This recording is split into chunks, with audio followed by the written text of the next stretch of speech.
Ketika ditanya apa pendapat Bosman terhadap 600 pasukan ISIS dari Indonesia yang akan kembali ke Indonesia, maka saya pun bercerita. Alkisah, pada abad 13 sebelum Masehi, sebuah kota Troya selama 10 tahun dikepung oleh Yunani tetapi selalu gagal ditaklukkan karena kekuatan pertahanan Troya yang rapih. Musuh Troya adalah panglima perang Yunani yang bernama Odysseus. Akhirnya Odysseus membuat strategi jenius untuk menaklukkan benteng kota Troya yang kokoh dan sulit ditembus itu. Apa yang ia lakukan? Odysseus membangun patung kuda raksasa yang di dalamnya berongga dan bisa diisi sepasukan tentara Yunani. Pada pagi hari, orang-orang Troya tidak melihat pasukan Yunani mengepung benteng Troya lagi. Mereka mengira Yunani telah pergi dan menyerah. Mereka pun melihat patung kuda raksasa yang tidak jauh dari benteng Troya. Dibuatlah skenario. Sinon, seorang mata-mata ahli komunikasi ditugaskan oleh Odysseus untuk mengelabui tentara Troya.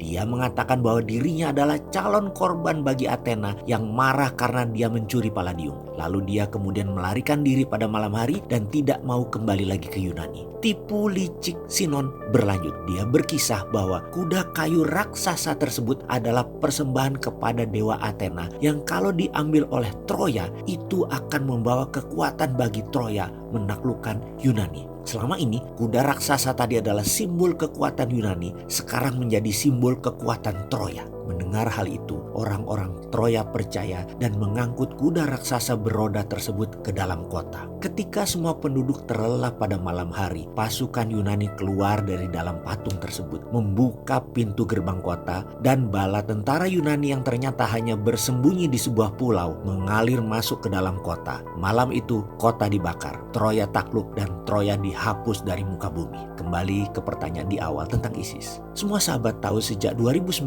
saya adalah salah satu orang yang aktif memerangi tindakan terorisme yang terjadi di Indonesia. Saya anti sekali pada kelompok orang yang menegakkan kebenaran versi pemahaman sempit dengan kekerasan dan darah. Apalagi darah yang tertumpah adalah saudara sebangsa dan setanah air. Itu pengkhianatan namanya. Jadi kepada anggota ISIS asal Indonesia saya mengatakan, berdasarkan peraturan internasional, jika seseorang dengan sengaja memilih berperang atas nama negara lain, maka haknya sebagai warga negara sudah hilang dari kewarganegaraan negara asal. Pakai saja dalil itu. Pakai saja dalam peraturan pemerintah. Dengan demikian 600 warga ISIS tersebut memang bukan warga negara Indonesia lagi. Mereka tidak bisa masuk kembali ke Indonesia karena status kewarganegaraannya. Sehingga strategi kuda Trojan tidak perlu terjadi di Indonesia di kemudian hari. Jangan sampai negara Indonesia ini menjadi musnah seperti Troya.